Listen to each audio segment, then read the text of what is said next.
berbagi untuk negeri, guru penggerak majukan pendidikan, guru penggerak menghamba pada murid, kreatif rancang pembelajaran, hargai potensi, tingkatkan prestasi, lahirkan profil pelajar Pancasila. Belajar, bergerak, berbagi untuk negeri, kita menjalin kolaborasi. Belajar, bergerak, berbagi untuk negeri, demi bakti pada Ibu Pertiwi. Ada Pak Supaya sama Padu, sahabat-sahabat super yang luar biasa pada hari ini. Terima kasih atas kehadiran para sahabat hari ini. Bahwa alhamdulillah salah satu guru kita ini diwajibkan dan diharuskan untuk memberikan yang terbaik untuk kita. Nah di sini nanti insya Allah akan ada beberapa materi untuk kita tentang pelajaran ataupun diseminasi modul 1.4 budaya positif. Siapakah yang akan menyampaikan? Tentunya adalah guru ahli kita, penggerak yang akan menggerakkan kita semua. Nanti akan menggerakkan kita, kegiatan kita disampaikan untuk kita, yang disampaikan oleh Ibu Damayati, MPD, guru penggerak. Assalamualaikum warahmatullahi wabarakatuh. Waalaikumsalam warahmatullahi wabarakatuh. Terima kasih untuk waktunya. Hari ini saya akan memaparkan tentang diseminasi modul 1.4 budaya positif. Diseminasi itu artinya penyebaran ide atau praktik baik tentang budaya positif. Sebelumnya saya punya pertanyaan pemantik ya. Setuju atau tidak setuju? Hukuman dapat mendisiplinkan anak. Yang kedua, pemberian hukuman dengan hal positif seperti membaca atau membersihkan halaman sekolah dapat meningkatkan disiplin anak. Yang ketiga, memberi penghargaan dapat meningkatkan motivasi belajar anak. Jadi nomor 1, 2, 3 setuju semua ya? Ya, setuju. Hari ini kita akan belajar tentang topik budaya positif, di mana di modul 1.4 ini ada 7 bahasan. Yang pertama, disiplin positif dan nilai-nilai kebajikan. Yang kedua, tentang teori motivasi, hukuman dan penghargaan, restitusi, keyakinan kelas, kebutuhan dasar manusia dan dunia berkualitas, restitusi 5 posisi kontrol, dan restitusi segitiga restitusi. Yang pertama, disiplin positif dan nilai-nilai kebajikan universal. Nah, sebelumnya ada begini, kita ubah dulu perubahan paradigma kita. Misalnya, kegiatan kepalan tangan. Ada A dan B, Anda dan teman Anda. Sobeklah secari kertas kecil, tulislah benda atau sesuatu yang sangat berharga untuk Anda. Letakkan di salah satu tangan Anda dan genggam benda atau sesuatu tersebut dengan segala daya. Buatlah sebuah kepala. Nah, seperti ini ya. Lalu teman Anda yang B akan mencoba dengan sekuat tenaga dengan berbagai cara untuk meminta Anda memberikan benda tersebut. B bisa membujuk, mengancam, menghardik, merayu, menyuap, apa saja agar dapat membuka kepalan tangan Anda. Kira-kira berhasil dibuka tidak? Coba dulu. Enggak, kira-kira kalau misalnya teman Anda, teman kita membujuk, merayu, mengancam, menghardik, kira-kira kepalan tangan kita akan kita buka tidak? Bisa dibuka. Merayu. Menyuap. Nah, disinilah perubahan paradigma teori kontrol atau teori pilihan. Yang pertama, ilusi guru mengontrol murid, seperti tangan kanan. Ya, guru beranggapan bahwa guru dapat membuka kepalan tangan siswa. Ya, kepalan tangan itu adalah mengontrol. Jadi terserah guru tuh mau dibuka mau ditutup. Lalu yang kedua, ilusi bahwa kritik dan membuat orang merasa bersalah dapat menguatkan karakter. Misalnya dikritik, ternyata karakternya akan menjadi baik. Yang ketiga, ilusi bahwa semua penguatan positif efektif dan bermanfaat. Penguatan positif itu misalnya penghargaan. Jadi anak, siswa kalau misalnya dikasih penghargaan itu akan mempunyai bermanfaat. Dan yang terakhir, ilusi bahwa orang dewasa memiliki hak untuk memaksa kita ya, orang dewasa itu kita memaksa siswa membuka kepala kanan. Perubahan paradigma stimulus kontrol. Siapa sesungguhnya yang memiliki kontrol terhadap pembukaan tangan kita? Yang pertama, stimulus respon. Kita mencoba mengubah orang agar berpandangan sama dengan kita ya. Ternyata yang menurut teori kontrol, kita berusaha memahami pandangan orang lain tentang dunia. Lalu yang kedua, perilaku buruk dilihat sebagai suatu kesalahan. Ternyata semua perilaku memiliki tujuan. Yang ketiga, orang lain bisa mengontrol saya. Yang tadi membuka kepala tangan. Ternyata hanya Anda yang bisa mengontrol diri Anda. Tergantung, jadi tergantung kita. Bagaimanapun, kalau kita tidak mau membuka, tidak akan dibuka. Jadi hanya Anda yang bisa mengontrol. Lalu pemaksaan ada pada saat bujukan gagal. Kolaborasi dan konsensus menciptakan pilihan-pilihan baru. Lalu model berpikir menang kalah. Selama ini kan ada yang menang, ada yang kalah. Ternyata paradigma kita harus dirubah, yaitu dengan model berpikir menang-menang. Apa itu model berpikir menang-menang? Jadi kita ini berkolaborasi atau bersama-sama harus mempunyai paradigma baru. Kehadiran saya menguntungkan buat kamu dan kehadiran kamu juga menguntungkan buat saya. Itu yang harus kita perbaiki ya. Jadi yang sekarang adalah model berlakunya menang-menang. Lalu disiplin positif. Apa makna disiplin? Disiplin berasal dari bahasa Latin yang artinya belajar. Makna asal kata ini berkonotasi dengan disiplin diri dari murid-murid Socrates dan Plato. Disiplin diri membuat orang menggali potensinya menuju sebuah tujuan apa yang dia hargai. Namun, dalam budaya kita makna disiplin ini telah berubah menjadi sesuatu yang dilakukan seseorang pada orang lain untuk mendapatkan kepatuhan, kecenderungan umum. Adalah menghubungkan kata disiplin dengan ketidaknyamanan, bukan dengan apa yang kita hargai atau pencapaian suatu tujuan mulia. Nilai-nilai kebajikan universal. Nilai-nilai kebajikan universal adalah sifat-sifat positif manusia yang merupakan tujuan mulia yang ingin dicapai setiap individu.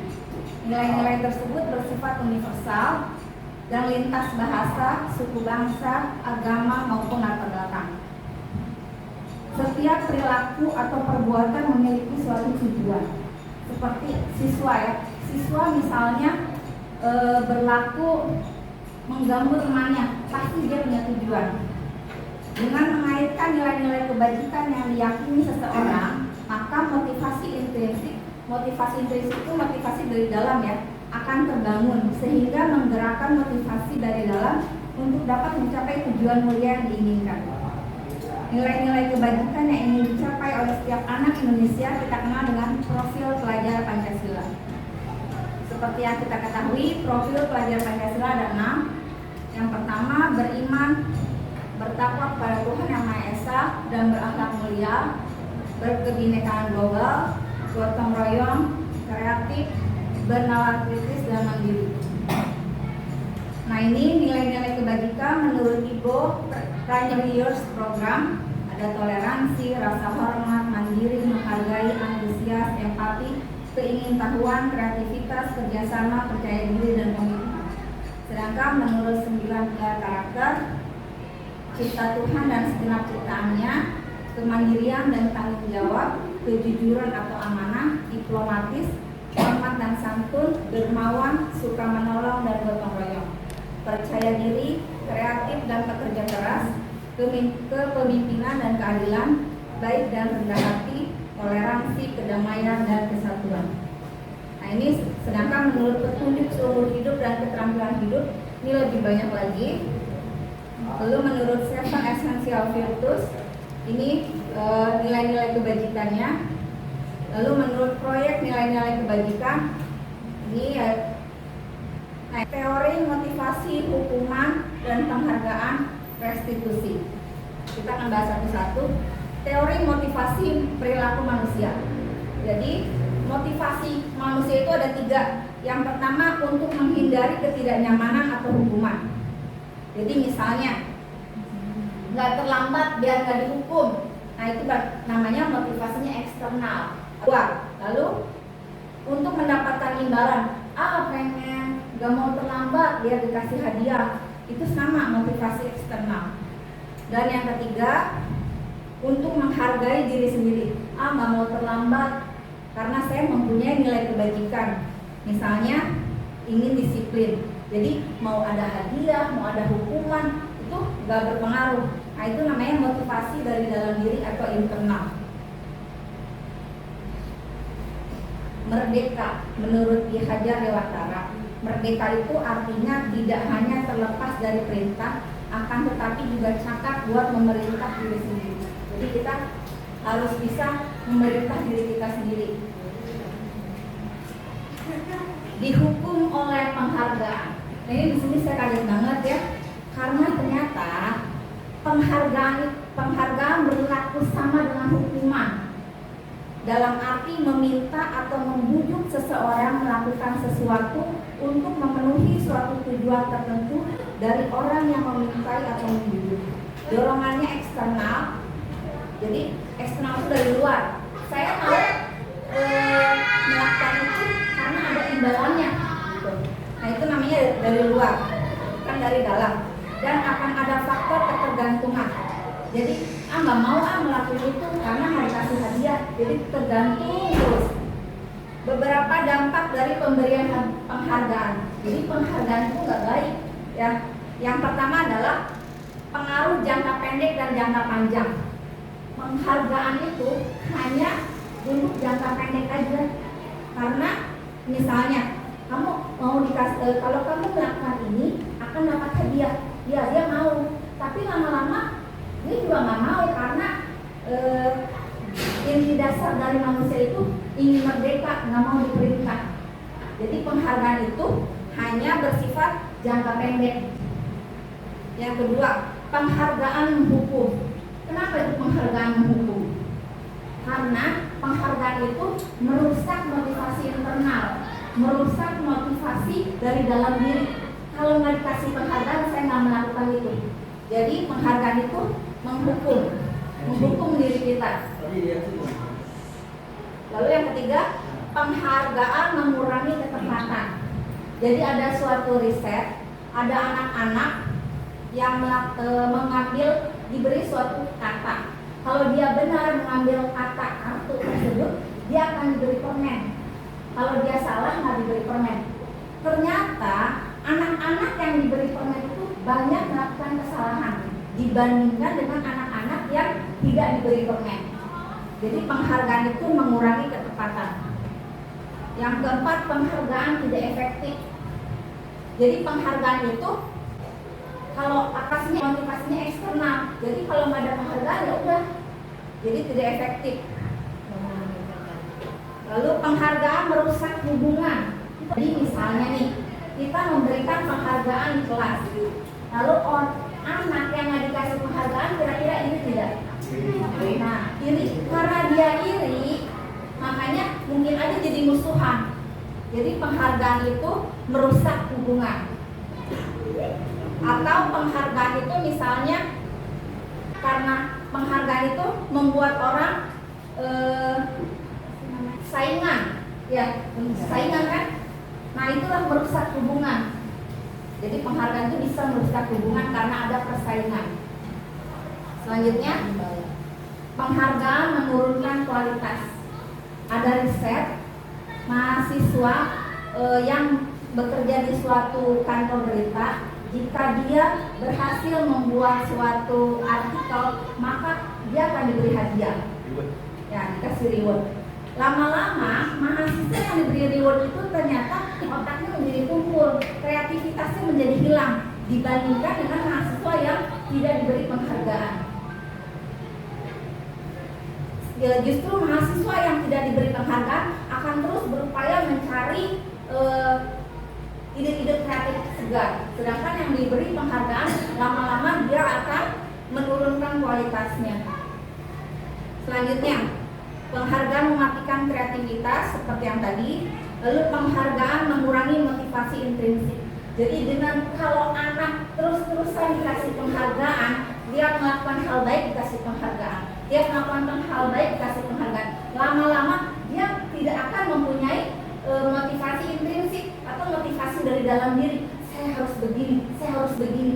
Jadi hidupnya akan tergantung oleh penghargaan selamanya. Jadi makanya di sini disebutkan dihukum oleh penghargaan. Jadi yang tadi ya saya balik lagi.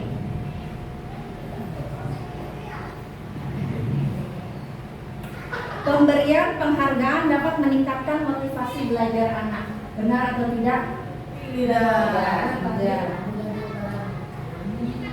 Ya, justru dihukum oleh penghargaan karena penghargaan itu bisa merusak hubungan anak menjadi iri, dan penghargaan itu juga bisa dia nggak punya semangat, dia baru mau bersemangat jika lama-lama hidupnya seperti itu. Jadi dia nggak ada keinginan, nggak ada motivasi dari dalam dirinya.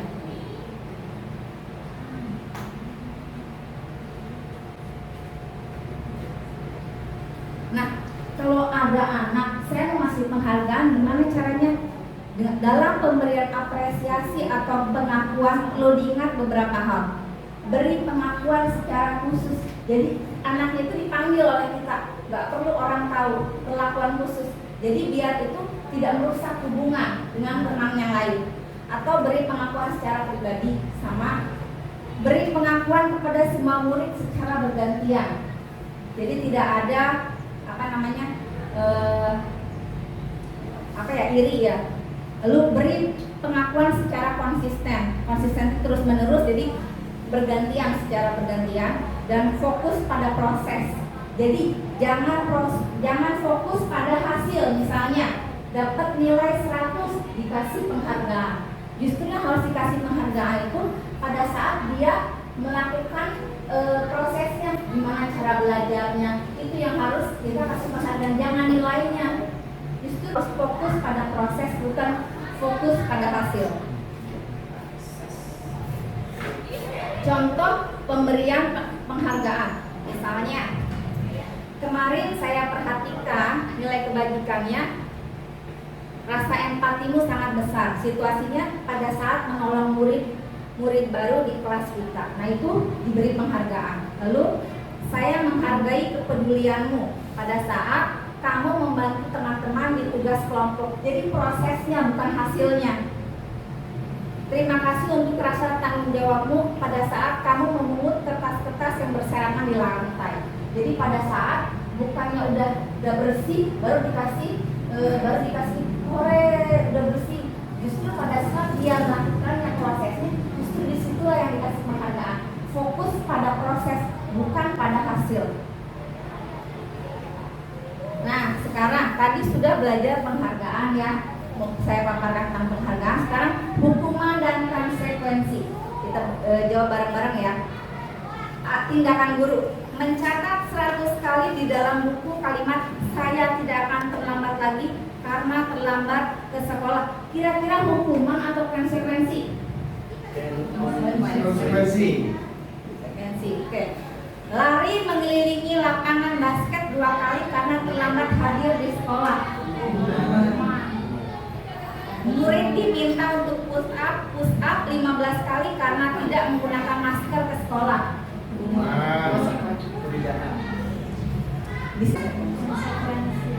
Menggantikan kertas tugas teman yang telah dicoret-coret. Konsekuensi. Membersihkan tumpahan air di meja tulis karena tersenggol pada saat belajar. Konsekuensi. Murid disuruh untuk tidak mengenakan sepatu seharian di sekolah karena tidak mengenakan sepatu hitam. Jadi hukuman. Lari mengelilingi lapangan basket 2 kali karena terlambat 10 menit untuk pelajaran PJOK. Konsekuensi. Kita jawab bareng-bareng, lihat ya. Mencatat 100 kali di dalam buku kalimat saya tidak akan terlambat lagi karena terlambat ke sekolah. Hukuman. Ya. Kenapa hukuman? Ya. Tidak memberikan efek jera ya. Lalu lari mengelilingi lapangan basket 2 kali karena terlambat hadir di sekolah, itu juga hukuman. Beda dengan yang bawah, lari mengelilingi lapangan basket 2 kali karena terlambat 10 menit untuk pelajaran PJOK. Nah itu baru konsekuensi. Apa bedanya? Yang tadi lari hukuman, yang ini lari konsekuensi. Kalau yang di atas mau pelajaran apa aja, tapi kalau ini kan ada hubungannya dengan pelajarannya karena emang lagi pelajaran PJOK. Lalu murid diminta untuk push up 15 kali karena tidak menggunakan masker ke sekolah. Itu juga hukuman. Mengganti kertas tugas teman yang telah dicoret-coret konsekuensi. Membersihkan tumpahan air di meja tulis karena tersenggol pada saat belajar itu konsekuensi. Murid disuruh untuk tidak mengenakan sepatu seharian di sekolah karena tidak mengenakan sepatu hitam, itu hukuman. Jadi hukuman itu tuh mempermalukan, itu namanya hukuman. Ini bedanya ya, hukuman dengan konsekuensi. Kalau hukuman itu sesuatu yang menyakitkan harus terjadi. Kalau konsekuensi sesuatu harus terjadi. Misalnya gini, udah ditulis duluan, terlambat 2 kali misalnya, nanti konsekuensinya kamu harus begini. Itu namanya konsekuensi. Jadi kalau konsekuensi udah ada peraturannya dulu. Kalau hukuman itu langsung gitu. Anak nggak dikasih tahu kenapa saya dihukum seperti ini. Kalau itu udah tahu, oh saya ini buang sampah. Kalau saya buang sampah maka saya akan begini, menyapu misalnya. Lalu kalau hukuman itu membuat anak sakit fisik maupun hati untuk jangka waktu lama. Sedangkan konsekuensi membuat anak merasa tidak nyaman dalam jangka waktu pendek. Lalu hukuman anak membenci kedisiplinan. Kalau konsekuensi anak menghargai disiplin. Jadi dia kenapa saya disuruh lari, saya nggak tahu apa-apa. Tapi kalau misalnya kalau saya terlambat 2 kali, saya disuruh lari. Nah dia udah tahu duluan, oh berarti saya nggak mau terlambat. Nah itu jadi anak menghargai disiplin. Jadi dia berusaha untuk berangkat pagi. Kalau hukuman itu sifatnya paksaan, kalau konsekuensi itu stimulus tanggapan. Karena dia berbuat sesuatu, maka dia harus melakukan ini. Kalau hukuman itu mendorong anak menyakiti diri sendiri, kalau konsekuensi mendorong anak agar mudah menyesuaikan diri. Kalau hukuman itu konsep diri yang buruk, kalau konsekuensi karena konsep diri yang baik. Hukuman itu anak belajar untuk menyembunyikan kesalahan. Jadi, nggak mau udah sembunyiin, nanti dihukum. Kalau konsekuensi, anak belajar untuk mematuhi peraturan. Kalau hukuman itu marah, rasa bersalah, dipermalukan, merasa tak dihargai. Kalau konsekuensi kehilangan hak, dibuat tidak nyaman, diasingkan untuk sementara waktu. Nah tadi sekarang restitusi. Restitusi adalah proses menciptakan kondisi bagi murid untuk memperbaiki kesalahan mereka sehingga mereka bisa kembali pada kelompok mereka dengan karakter yang lebih kuat. Restitusi juga merupakan proses kolaboratif atau kerjasama yang mengajarkan murid untuk mencari solusi untuk masalah mereka dan membantu murid berpikir tentang orang seperti apa yang mereka ingin tuju, ya, dan bagaimana mereka harus memperlakukan orang lain. Kita cenderung untuk berfokus pada kesalahan daripada mencari cara bagi orang yang berbuat kesalahan untuk memperbaiki diri. Jadi kalau misalnya ada anak salah, kita cenderung fokus pada kesalahannya dibandingkan kita bagaimana nih membuat anak tersebut memperbaiki kesalahannya. Lalu kita lebih fokus pada cara mereka membayar akibat dari kesalahan mereka daripada mengembalikan harga diri mereka. Misalnya dia meledek temannya, lalu dia minta maaf, tapi seharusnya dia itu harus kita kembalikan harga dirinya biar nggak diledek, itu bagaimana? Lalu ada peluang luar biasa besar bagi murid untuk bertumbuh karakternya ketika mereka melakukan kesalahan, karena pada hakikatnya begitulah cara kita belajar. Jadi kalau kita melakukan kesalahan, kayak rinso ya, berani kotor itu baik, maka kita akan untuk bertumbuh karakternya. Murid perlu bertanggung jawab atas perilaku yang mereka pilih, namun mereka juga dapat belajar dari pengalaman untuk membuat pilihan yang lebih baik di waktu yang akan datang.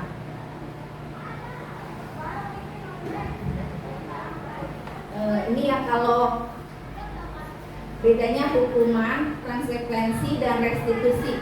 Kalau hukuman itu identitas gagal, kalau konsekuensi dan restitusi itu identitas sukses. Hukuman itu sesuatu yang menyakitkan harus terjadi, konsekuensi sesuatu harus terjadi, restitusi merupakan pilihan. Kalau hukuman tidak nyaman untuk murid, anak untuk jangka waktu panjang. Kalau konsekuensi tidak nyaman dalam waktu pendek. Kalau restitusi menguatkan untuk murid atau anak dalam jangka waktu panjang. Kalau hukuman, korban mendapatkan keadilan, misalnya, jadi yang salah harus hukum gitu ya, yang salah. Kalau konsekuensi, korban bisa diabaikan. Kalau restitusi, korban mendapatkan ganti. Kalau hukuman, murid atau anak akan tersakiti. Kalau konsekuensi, murid atau anak dibuat tidak nyaman. Kalau restitusi, murid atau anak mendapatkan penguatan. Lalu kalau hukuman, perilaku positif, perilaku pasif agresif meningkat. Kalau konsekuensi, penguatan hanya bertahan dalam jangka waktu pendek. Kalau restitusi, masalah terpecahkan. Lalu kalau hukuman, sistem tidak akan berjalan bila murid tidak takut. Jadi hukuman itu menakut-nakuti ya. Kalau konsekuensi, memperlakukan, memonitoring dan supervisi terus menerus dari guru. Jadi guru itu terus-terusan pakai daftar checklist ya. Kamu kesalahannya begini ditulis, kamu kesalahannya begini ditulis. Itu namanya konsekuensi. Lalu kalau misalnya restitusi, fokus pada pemecahan masalah dalam jangka waktu panjang. Kalau hukuman, peraturannya adalah kamu harus, ya. Jadi memaksa kalau hukuman. Tapi kalau konsekuensi, apa peraturannya? Mengapa kamu melakukannya? Tapi kalau restitusi, apa yang kamu yakini? Apa yang bisa kamu lakukan untuk memperbaiki masalah ini? Kalau hukuman, murid atau anak membenci peraturan. Kalau konsekuensi, murid atau anak menghormati peraturan. Sedangkan restitusi, murid atau anak menghormati dirinya dan orang lain. Ada 9 ciri restitusi. Yang pertama, bukan untuk menebus kesalahan, namun untuk belajar dari kesalahan. Jadi kalau anak buat salah, dia kalau misalnya itu kalau hukuman atau konsekuensi, dia minta maaf, setelah itu selesai. Tapi kalau restitusi, dia itu belajar dari kesalahannya. Lalu kalau restitusi, memperbaiki hubungan. Lalu tawaran bukan paksaan. Restitusi menuntun untuk melihat ke dalam diri. Restitusi mencari kebutuhan dasar yang mendasari tindakan. Restitusi diri adalah cara yang paling baik. Restitusi fokus pada karakter bukan tindakan. Restitusi fokus pada solusi. Dan terakhir, restitusi mengembalikan murid yang berbuat salah pada kelompoknya. Nah, sekarang keyakinan kelas. Mengapa tidak peraturan saja? Mengapa harus keyakinan kelas? Apa bedanya peraturan dengan keyakinan? Kalau misalnya kita tidak memiliki peraturan, mengapa kita memiliki peraturan harus menggunakan helm jika mengendarai kendaraan roda 2? Nah, itu namanya peraturan. Mengapa kita memiliki peraturan 3M, menggunakan masker, mencuci tangan, dan menjaga jarak 1,5 meter? Mengapa kita memiliki peraturan harus datang tepat waktu pada saat mengikuti pelatihan? Nah, ini peraturan. Apa beda dengan keyakinan kelas? Kalau keyakinan itu ada nilai-nilai kebajikannya. Nilai-nilai kebajikan menekankan pada keyakinan seseorang sehingga akan memotivasi seseorang secara intrinsik. Jadi kalau keyakinan itu dari dalam, seseorang akan lebih tergerak dan bersemangat untuk menjalankan keyakinannya daripada hanya sekedar mengikuti serangkaian peraturan tertulis tanpa makna. keyakinan kelas adalah landasan dalam memecahkan konflik atau peraturan di dalam sebuah sekolah atau kelas. Proses pembentukan dari peraturan-peraturan beralih ke keyakinan kelas. Dalam penentuan visi sebuah institusi atau sekolah, kita terlebih dahulu perlu menentukan nilai-nilai kebajikan apa yang terpenting bagi institusi tersebut agar dapat mencapai tujuan mulia yang dicita-citakan.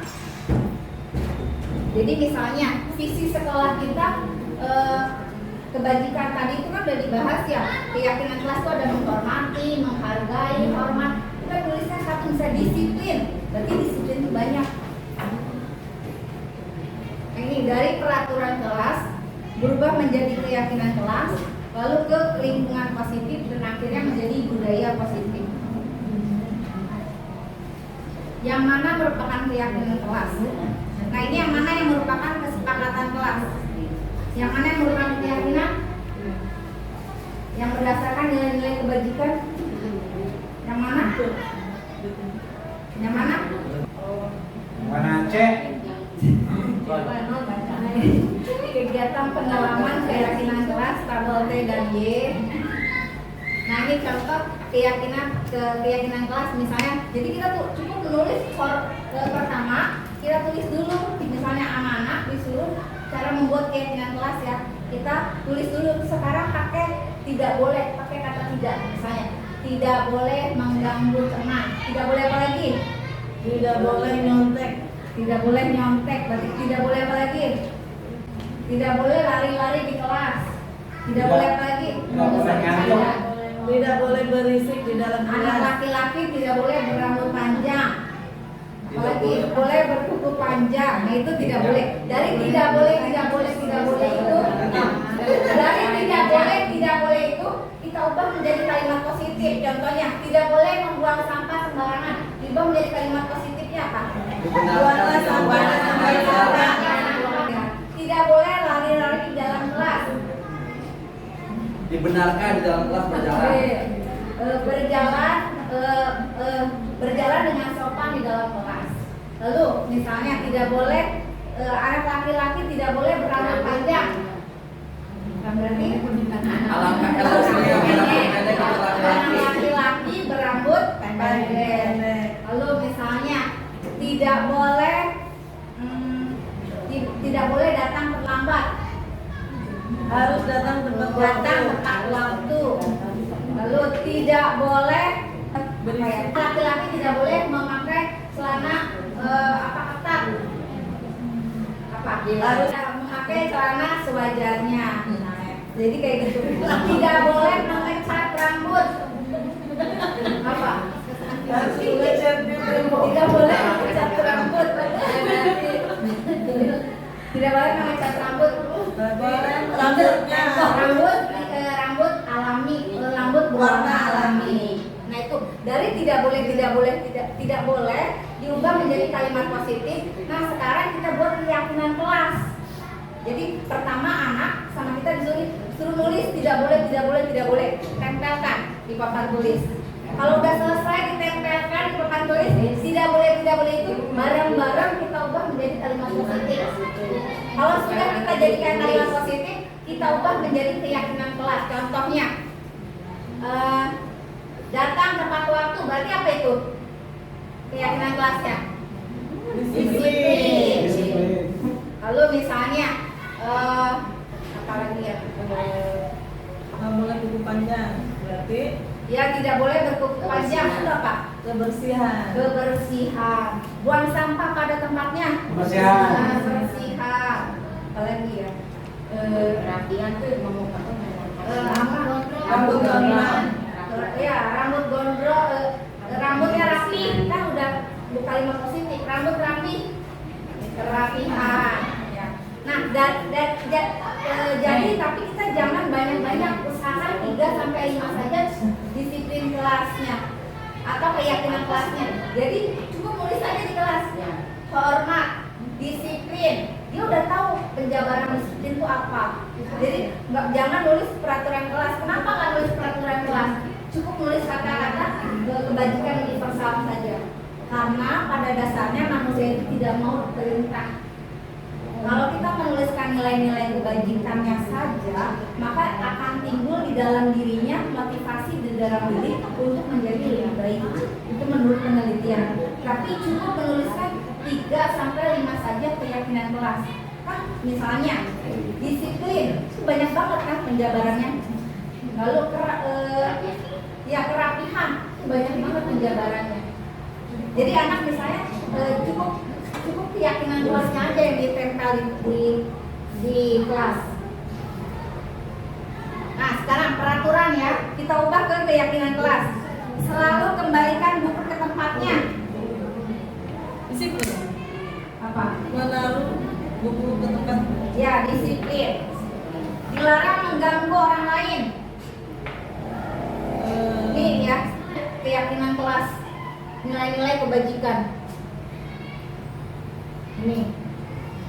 Nah ini. Sekarang kita ubah ya. Jadi nanti menulis di kelas, hanya cukup menulis ininya saja. Keyakinan kelasnya saja. Tapi anak sudah kita ajarin disiplin itu apa saja. Ulangin ya, selalu mengembalikan buku ke tempatnya. Disiplin. Dilarang mengganggu orang lain. Disiplin. Oke.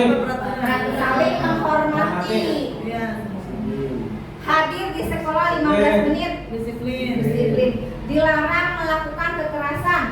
Menghormati, menghargai. Saling menghormati, saling menghargai. Dilarang menggunakan narkoba. Peraturan. Disiplin. Kesehatan. Kesehatan. Bergantian atau menunggu giliran. Antri.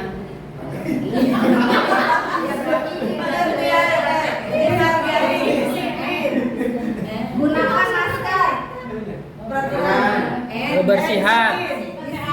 Kesehatan. Jangan berlari di kelas. Disiplin. Tertib. Nah ini ya. Mana ya? Selalu kembalikan buku ke tempatnya, itu tanggung jawab. Dilarang mengganggu orang lain, menghormati. Hadir di sekolah 15 menit, itu komitmen. Dilarang melakukan kekerasan, itu menghormati orang lain. Dilarang menggunakan narkoba, kesehatan. Bergantian atau menunggu giliran, itu menghormati orang lain atau bersabar. Gunakan masker, itu kesehatan atau keselamatan. Jangan berlari di kelas atau koridor, itu keselamatan atau keamanan. Nah itu kita cukup menuliskan keyakinan kelasnya saja di dalam kelas, bukan peraturan. Karena kalau peraturan itu tidak akan bertahan lama. Karena pada dasarnya manusia itu tidak mau diatur. Tapi nulis keyakinan kelasnya jangan banyak-banyak, cukup 3 sampai 5 saja. Nah ini selanjutnya adalah kebutuhan dasar manusia dan dunia berkualitas. Kebutuhan dasar manusia itu ada 5. Yang pertama bertahan hidup, yang kedua penguasaan, yang ketiga kebebasan, kesenangan, kasih sayang dan rasa diterima. Contoh bertahan hidup itu misalnya makan, keamanan, apalagi bertahan hidup ya aman ya, keamanan. Misalnya gini, ada anak ngambil karena kita melakukan suatu tindakan pasti ada alasannya, ya nggak? Misalnya gini, ada anak ngambil makanan temennya dan dia bilang begini, kenapa kamu ngambil makanan temanmu? Abis saya lapar, gak bawa uang jajan. Kira-kira kebutuhan dasar manusia apa yang akan dia ingin cukupi? Bertahan hidup. Tapi kalau dia jawab, kenapa kamu mengambil makanan temanmu? Saya senang melihat dia nangis. Kira-kira apa? Kebutuhan dasar apa yang dia perlukan? Kesenangan. Jadi kalau jadi kita itu harus tahu dulu, jangan semua anak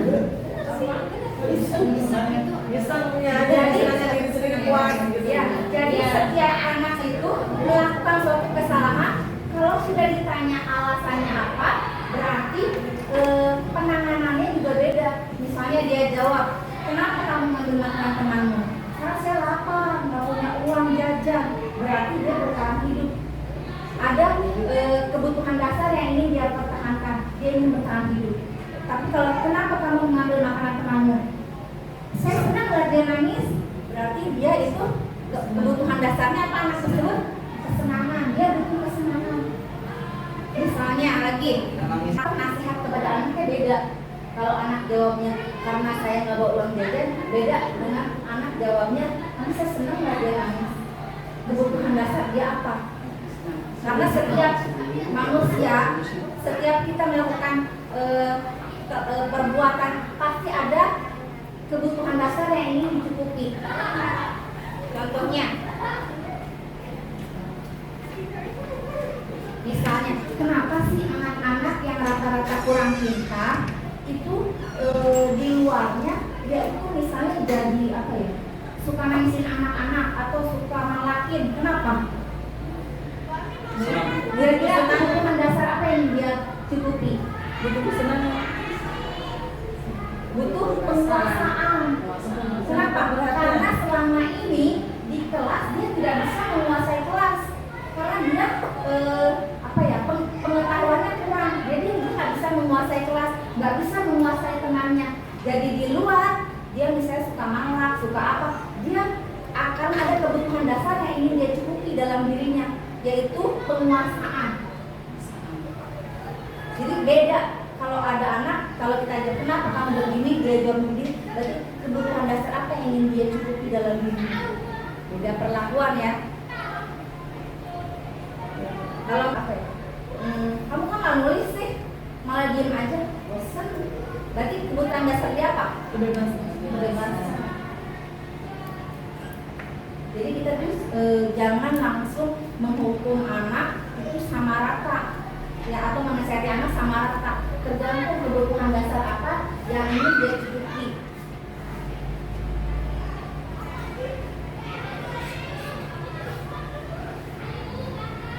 Lalu kalau misalnya ada anak yang apa yang namanya ya, berkelompok, itu berarti kebutuhan dasar apa yang dia cukupi? Rasa ingin diterima, misal apa-apa, menurut teman saya begini, harusnya begini, ikut teman gitu. Itu apa? Kasih sayang. Iya, kasih sayang dan rasa diterima, ingin diterima di lingkungannya, kebutuhan dasarnya. Lalu ya, jadi kebutuhan dasar ada 5 ya. Setiap manusia melakukan suatu tindakan pasti ada kebutuhan dasar yang ingin dia puaskan. Apakah itu bertahan hidup, kebebasan, penguasaan, kasih sayang dan rasa diterima, atau kesenangan. Yang selanjutnya adalah 5 posisi kontrol. Posisi kontrol ada 5. Yang pertama penghukum, yang kedua pembuat rasa bersalah, yang ketiga teman, yang keempat pemantau, yang kelima manajer.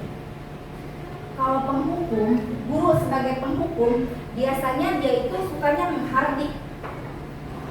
Lalu dia kalau itu suka menunjuk-nunjuk, itu berarti ciri-ciri guru yang penghukum. Tapi kalau guru yang membuat rasa bersalah, dia itu pasti ngomongnya pelan, bisa gini, ibu kecewa sama kamu. Nah, dia itu ngomongnya pelan, itu berarti membuat rasa bersalah. Lalu kalau misalnya teman, dia tuh kalau memperlakukan murid itu kayak CS-nya lah gitu. Itu namanya guru memposisikan diri sebagai teman. Lalu ada lagi guru sebagai pemantau. Jadi kerjanya itu mantauin anak terus. Kalau anak ini kesalahannya apa ditulis, ini kesalahannya apa ditulis. Berarti guru sebagai pemantau. Dan yang terakhir, guru sebagai manajer. Jadi kalau ada guru sebagai manajer itu cirinya kalau anak melakukan kesalahan, si guru itu akan mengajukan pertanyaan-pertanyaan sebelum memutuskan apa yang namanya ya, sebelum memutuskan apa yang harus dilakukan. Jadi nggak langsung menunjuk-nunjuk, misalnya kamu kenapa terlambat gitu.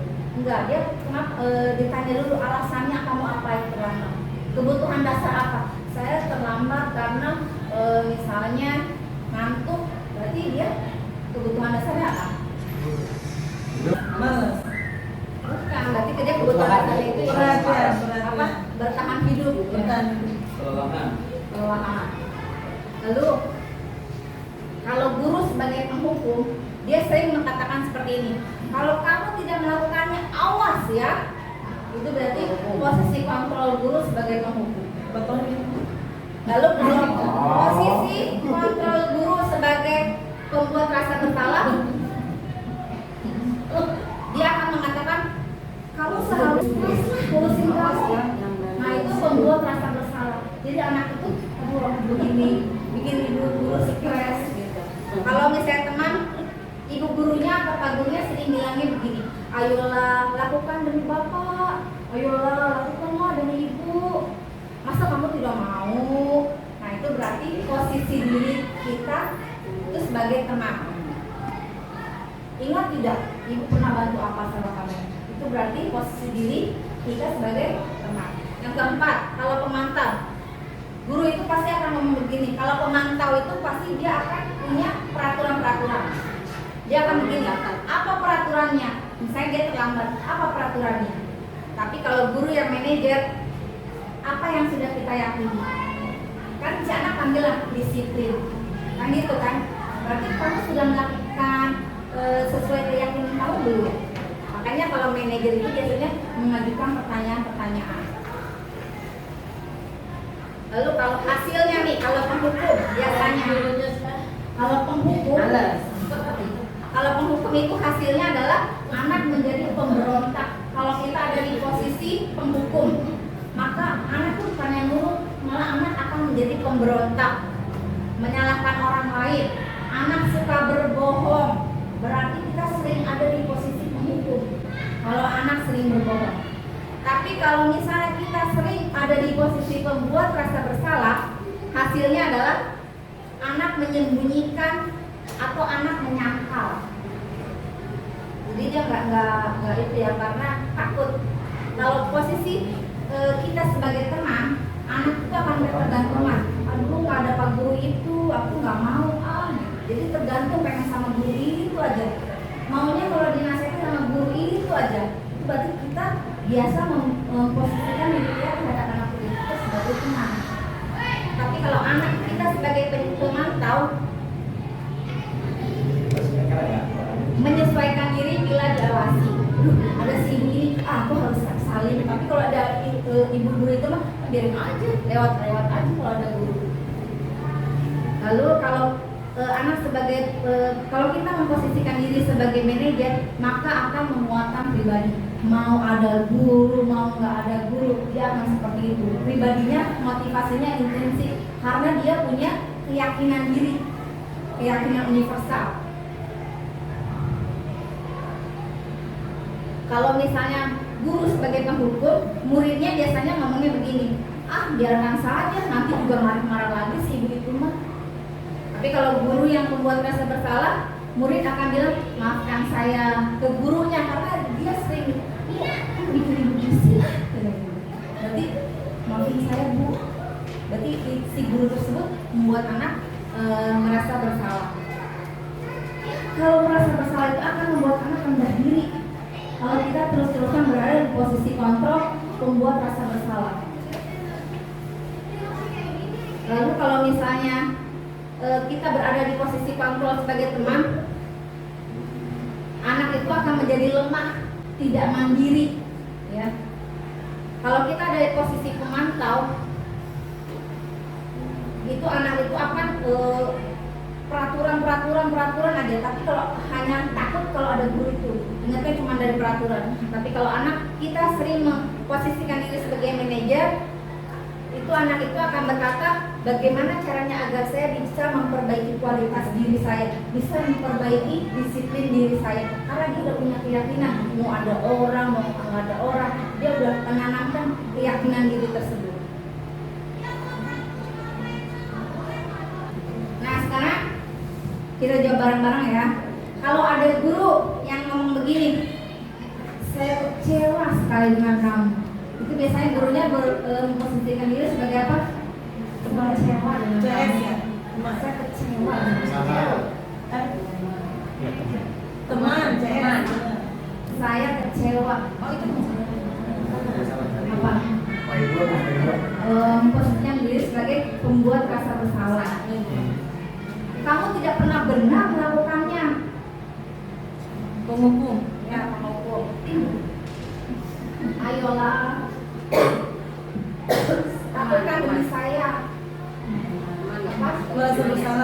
Pak. Guru saya merasa bersalah. Ayolah, lakukan demi saya. Kalau ada guru yang bilang begini, apakah kamu mau mendapatkan stiker bintang hari ini? Masih. Itu kan guru siapa yang mengatakan? Apakah kamu mau mendapatkan stiker bintang hari ini? Guru manajer ya.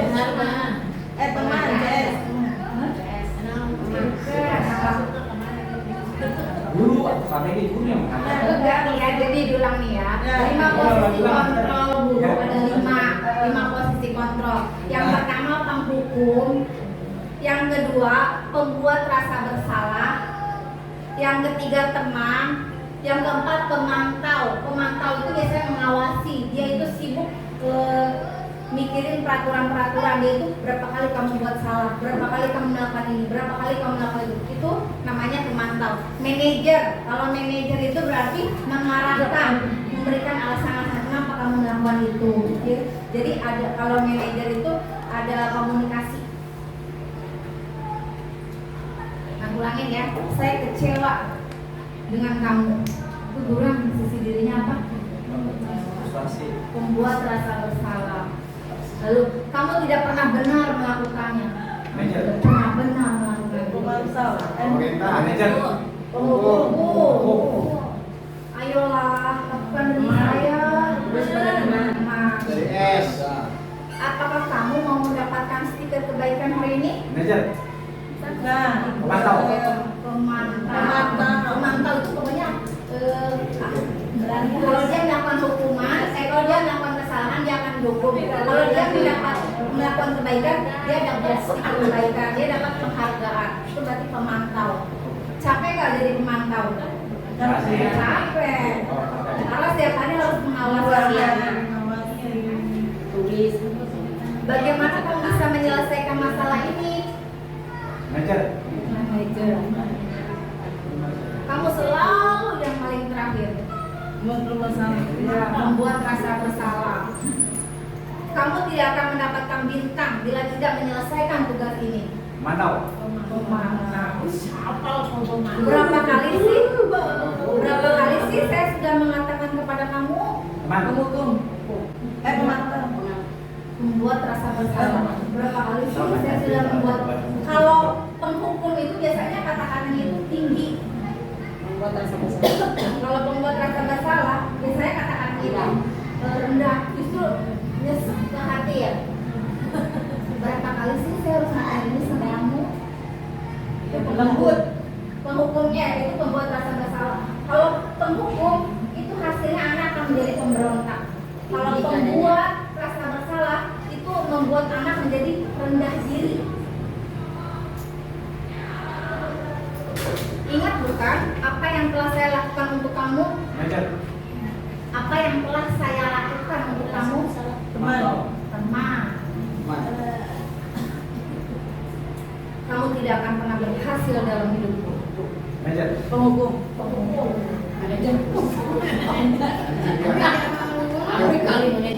Apa rencanamu untuk menyelesaikan masalah ini? Manajer. Manajer.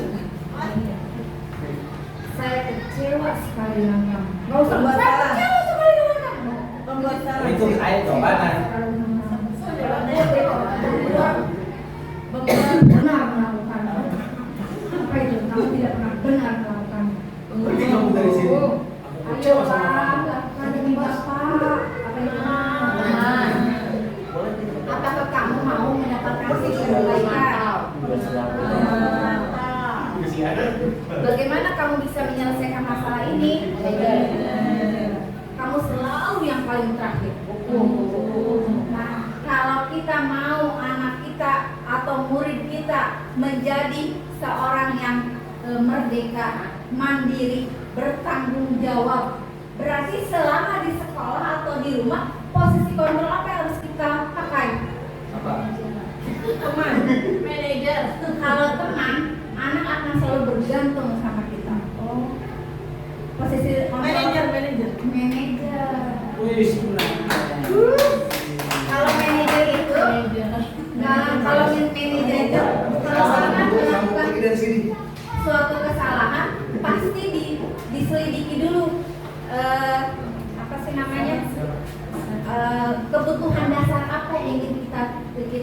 ingin dia dapatkan. Setelah itu alasan kenapa dia melakukan itu. Ya. Lalu setelah ditanya alasannya, ditanya lagi keyakinan kelas apa yang kamu langgar. Lalu ditanya lagi bagaimana cara kamu memperbaiki keyakinan kelas yang sudah ada. Itu makanya manajer. Jadi kalau manajer itu anak yang buat salah, dia berusaha untuk memperbaiki kesalahannya dari dalam dirinya. Jadi nggak disuapin. Jadi dia merasa, oh iya berarti saya harus begini. Dia bertanggung jawab dengan kesalahannya. Nah sekarang kalau di rumah ibu bapak biasanya memposisikan diri kepada anak sebagai apa? Sebagai penghukum, manajer, teman,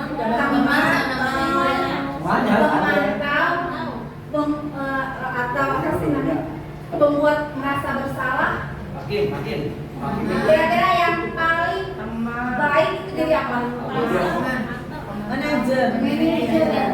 Kalau kita memposisikan diri kita sebagai penghukum, maka anak akan menjadi pemberontak, tukang marah. Kalau kita memposisikan diri kita sebagai pembuat orang merasa bersalah, maka anak akan mempunyai rasa rendah diri. Misalnya gini, memang kecewa terus. Nah itu kita lama-lama nanti rendah diri. Sering digituin. Udah dikasih tahu juga salah. Jadi dia merasa salah terus, rendah diri, nggak punya kepercayaan diri. Tapi kalau misalnya kita memposisikan diri anak kita, murid kita sebagai teman, ayolah lakuin demi bapak, ayolah lakuin demi ibu. Nah itu berarti nanti kalau kita terus-terusan sering-sering memposisikan diri sebagai teman, anak atau murid menjadi tidak bertanggung jawab, akan selalu ketergantungan sama kita. Kalau kita memposisikan diri sebagai pemantau, maka anak akan sibuk. Kalau ada kita, dia menyembunyikan kesalahannya. Hampir aku ngelakuin begini nih, betul.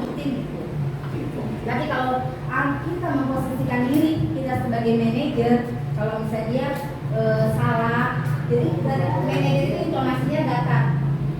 Kalau kita salah, kita tanya dulu, kenapa kamu melakukan ini? Pasti ada kebutuhan dasar yang berusaha kamu penuhi. Nah, sudah gitu. Lalu alasannya apa? Lalu keyakinan dirinya apa? Ya, kalau pemantau biasanya itu dia sibuk sama peraturan. Guru tersebut sibuk sama peraturan. Terus kalau pemantau biasanya dia juga sibuk sama konsekuensi sama hadiah. Karena pemantau itu. Tapi kalau guru itu memposisikan diri menjadi manajer, maka cukup kita bilang nilai-nilai keyakinan apa yang kamu langgar. Lalu anak akan berusaha untuk memperbaikinya karena dia udah mempunyai nilai keyakinan yang harus dia penuhi. Jadi motivasinya itu dari dalam. Nggak usah dikasih tahu sama ibu guru juga, saya udah paham. Saya harus disiplin. Oh berarti kalau disiplin itu kalau di jalan itu saya harus pakai helm. Itu disiplin. Jadi anak udah tahu. Kalau pemantau itu biasanya kata-katanya adalah kalau kamu tidak kayak penghukum ya, saya akan diberi konsekuensi membuat tidak nyaman. Tapi kalau manajer, apa yang kamu yakini? Bagaimana memperbaiki masalah ini? Memperbaikinya, dia berdua mendapatkan apa yang kita butuhkan. Yang terakhir, segitiga restitusi. Apa itu restitusi tadi? Mengembalikan anak menjadi karakter yang baik pada kelompoknya. Jadi kalau ada anak salah, ya, gimana Kak posisi manajer? Kan kita mau jadi posisi manajer ya Bu Pak ya? Ya. Gimana tuh caranya? Gimana caranya kita itu ngasih tahu anak? Yang pertama adalah menstabilkan identitas. Menstabilkan identitas itu misal nggak langsung anak dimarah-marahin. Jadi kita bilang ini, kata-katanya biasanya semua orang pasti pernah melakukan kesalahan. kamu wajar kok melakukan itu. Jadi dia yang tadinya marah, kan itu anak bakal kesalahan kan marah, emosinya distabilin dulu. Kamu wajar kok melakukan itu. Jadi dia merasa, oh iya saya didukung, dilindungi. Lalu kalau anak udah emosinya udah stabil, jangan anak melakukan kesalahan, dia marah kita hukum, dia makin jadi. Jadi harus kita stabilin dulu emosinya. Dengan kata-kata yang pertama adalah setiap manusia pasti pernah merasakan salah. Ibu juga pernah melakukan kesalahan. Wajar kok melakukan hal itu. Jadi dia merasa dilindungi. Nah, setelah itu apa yang harus kita lakukan adalah validasi tindakan yang salah. Validasi itu artinya bilangnya begini biasanya. Apa alasan kamu melakukan hal itu? Jadi kita harus gali dulu kebutuhan dasar si anak itu apa. Kalau enggak ada lagi, kamu telah memukul temanmu, tapi ibu bersyukur kamu tidak melakukan hal yang lebih buruk dari itu. Nah itu valid. Jadi dibetulin dulu tuh kesalahannya. Jadi kita itu ada di posisi dia. Misalnya, emang alasannya apa kamu melakukan hal itu? Nah kalau kita sudah itu, baru menanyakan keyakinan. Dengan kata-katanya, keyakinan apa yang telah kita sepakati? Keyakinan apa yang telah kita langgar? Kalau dia jawabnya misalnya, dia mengganggu temannya, keyakinan apa yang telah kamu langgar? Saling menghormati. Bagaimana kamu mengembalikan keyakinan diri yang telah kamu langgar? Misalnya gini ya, kita punya kasus. Ada anak ngambil makanan temannya. Lalu anak tersebut yang ngambil makanan temannya kita panggil. Kita bilang dulu apa? Anak tersebut apa? Setiap orang pasti melakukan kesalahan. Kamu wajar kok melakukan hal itu. Dia merasa, oh dia nih apa sih namanya, lebih baik sama saya. Jadi tumbuhkan dulu rasa kepercayaan dia. Kalau dia udah tumbuh rasa kepercayaannya, dia melakukan apa? Dia akan terbuka. Kenapa kamu melakukan kesalahan seperti itu? Tapi kalau langsung dimarahin, kira-kira dia terbuka nggak dia melakukan kesalahan seperti itu? Kalau dia udah stabil emosinya, lalu kita tanya validasi tindakan yang salah. Alasan kamu melakukan itu apa? Kita juga perlu gali kebutuhan dasar apa yang ingin dia cukupi. Atau kita tanya lagi, adakah cara yang lebih efektif untuk mendapatkan apa yang kamu butuhkan? Misalnya gini, misalnya nih dia ngambil makanan teman kamu. Kamu wajar kok melakukan hal itu. Alasan kamu apa emang ngambil makanan kamu? Saya lapar, nggak punya uang, lupa bawa uang jajan. Lalu guru akan bilang lagi, ada nggak cara yang efektif untuk mendapatkan apa yang kamu butuhkan? Untuk mendapatkan makanan? Bilangnya apa? Kan dia lupa bawa uang. Meminta. Iya, meminta. Lalu guru kalau itu minta izin. Lalu guru setelah itu bilang, kalau gitu keyakinan kelas apa yang sudah kamu langgar? Saling menghormati, karena kan dia merebut makanan temannya, berarti tidak menghormati kan? Sehingga guru bilang, kalau dia kami ingin menjadi orang seperti apa, atau kalau kamu tidak meyakini keyakinan kamu, apa yang akan kamu lakukan? Jadi si anak itu mengungkapkan kalau dia udah pernah punya salah, lalu dia kasih tahu lagi solusinya apa. Jadi dari dalam diri anak, bukan kita yang masih tahu, kamu harusnya begini, kamu begini, gak usah. Cukup biar dia punya kesadaran diri. Kan ujung-ujungnya kita ingin anak yang merdeka, mandiri, bertanggung jawab. Jadi kalau kamu sudah melanggar saling menghormati, kira-kira untuk mengembalikan keyakinan yang saling menghormati, apa yang harusnya kamu lakukan? Jadi seperti itu ya. Nah ini yang tadi yang pertama, segitiga yang pertama, menstabilkan identitas, yaitu untuk membuat anak merasa gagal karena berbuat salah menjadi positif terhadap dirinya. Biasanya gurunya untuk menstabilkan identitas karena berkata berbuat salah itu hal yang manusiawi, tidak ada manusia yang sempurna. Bapak ibu juga pernah buat salah. Bapak ibu tidak tertarik untuk mencari tahu siapa yang benar, siapa yang salah. Bapak ibu lebih tertarik untuk menyelesaikan masalah.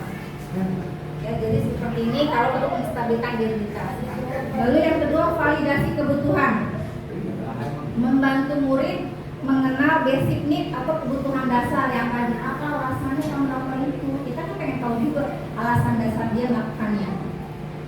Karena pada dasarnya setiap tindakan manusia tujuannya adalah untuk memenuhi kebutuhan hidupnya. Apa aja tadi kebutuhan hidup itu? Ada 5 kebutuhan hidup, kebutuhan dasar. Bertahan hidup, apa lagi?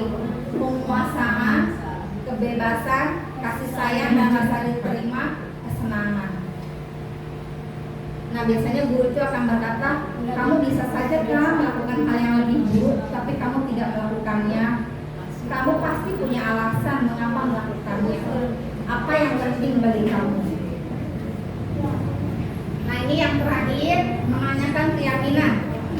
Nah ini kalau menanyakan keyakinan itu dihubungkan dengan nilai dasar. Biasanya guru akan berkata, apa nilai yang kita percayai di kelas?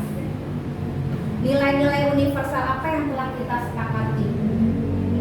Lalu kamu ingin jadi anak seperti apa? Apa yang kamu rasakan? Ya, terima kasih. Alhamdulillah.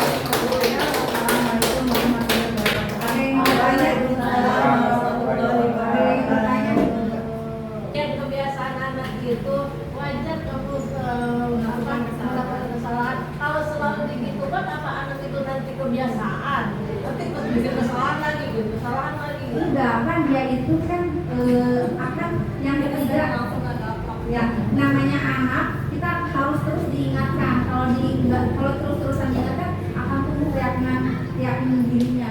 Bukan tahu nanti kebanggaan, aku bangga nanti gitu lagi. Kalau misalnya anak sama kita udah bilangin kamu wajar kok melakukan hal itu, jadi dia merasa diayomi dan dia intinya kita itu pengen tahu apa sih yang membuat dia itu melakukan hal itu. Dia terbuka. Kalau nggak digituin, kalau nggak digituin kira-kira langsung dimarahin. Terbuka nggak anaknya? Kenapa dia melakukan hal itu? Kan kita pengen tahu juga, pengen tahu digali dulu. Terbuka nggak kira-kira? Kalau kita lakukan kesalahan langsung dimarahin. Kamu bikin masalahmu. Kira-kira terbuka nggak? Terbuka anaknya. Yang pertama kita lakukan adalah kita harus gali dulu kenapa anak tersebut melakukan itu. Masa buat anak kita buka dulu. Kalau langsung dimarahin nggak bakalan terbuka. Nggak bakalan bisa dinasihatin kayak gimana pun nggak bakalan bisa. Misalnya itu Pak, kalau ada anak nakal, kita keluar kamu, kira-kira itu baik apa enggak? Tidak, justru memisahkan anak dari orang tua. Bisa ada anak yang nakal, pergi kamu di rumah, memisahkan anak dari orang tua, memisahkan anak dari kelas. Dia siapa yang mau menasehati? Kalau nggak ada yang nasihati, dia dijauhkan dari orang tuanya, dia dijauhkan dari gurunya. Akan seperti apa generasi yang akan datang? Anak kalau melakukan kesalahan justru jangan dijauhkan dari kita. Kalau dijauhkan dari kita, dia akan mendapatkan yang menasihati siapa? Yang akan mengarahkan dia siapa? Kalau dijauhkan dari kita, misalnya ada anak nakal, pergi kamu dari rumah, dia makin nakal. Kira-kira makin baik kamu makin nakal? Nakal. Justru kalau anak-anak seperti itu, justru jangan dijauhkan dari kita. Bisa mengaplikasikan ilmu ini kita menjadi manajer baik di rumah maupun di sekolah agar anak-anak kita atau murid kita menjadi anak yang merdeka, mandiri dan bertanggung jawab. Dan juga kita sekarang sudah gampang kasih penghargaan ya, karena penghargaan itu adalah menghukum, dihukum penghargaan. Terima kasih. Wassalamualaikum warahmatullahi wabarakatuh. Baik. Alhamdulillah, pada hari ini kita mendapatkan materi yang cukup positif buat kita dari narasumber kita yaitu Ibu Damayanti. Berikan aplaus buat Ibu Damayanti. Dan selanjutnya mewakili daripada teman-teman semuanya, terima kasih atas ilmu yang diberikan. Insya Allah 2 bulan lagi teman-teman akan mendapatkan ijazah S2. Baik ya. Dan terima kasih. Assalamualaikum warahmatullahi wabarakatuh. Dan sebelum dunia sama benar dan sama benar. Walhamdulillahirabbil alamin.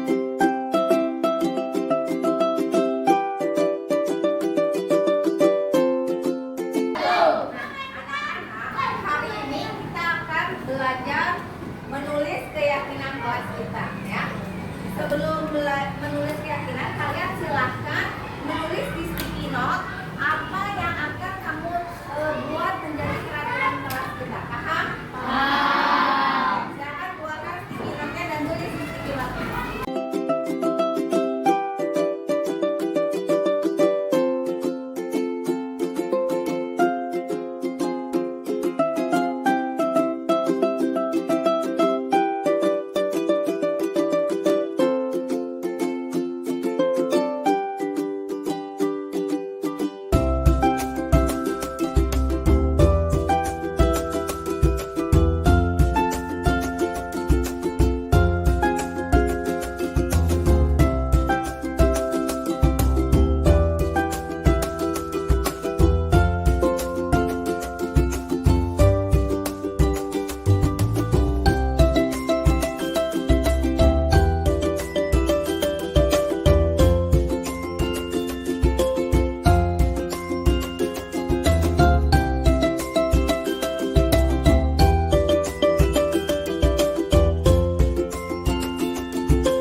Bulatkan tekad, kuatkan hati, negeri ini memanggilmu kawan. Belajar bergerak berbagi untuk negeri, guru penggerak majukan pendidikan. Guru penggerak menghamba pada murid, kreatif rancang pembelajaran. Hargai potensi, tingkatkan prestasi, lahirkan profil pelajar Pancasila.